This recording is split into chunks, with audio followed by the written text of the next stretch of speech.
Hi, welcome back. Augmented reality, virtual reality, or mixed reality. These are immersive technologies. And right now, these are the fastest growing technologies.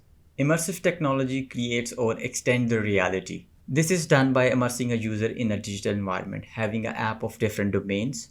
In augmented reality, computer generated augmentations are projected on the reality, helping us to perform our task more efficiently and accurately.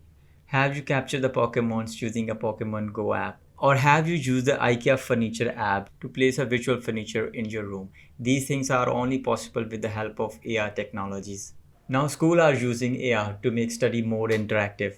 In this above example, we can see when an AR supported mobile phone scans the drawing image, it creates a digital world around this drawing. Some AR apps uses a marker to place a digital asset.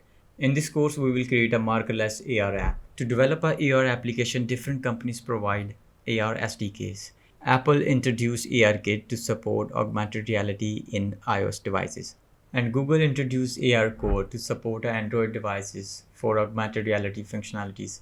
And there are many other companies providing support for augmented reality, Vuforia, Spark AR, and so on.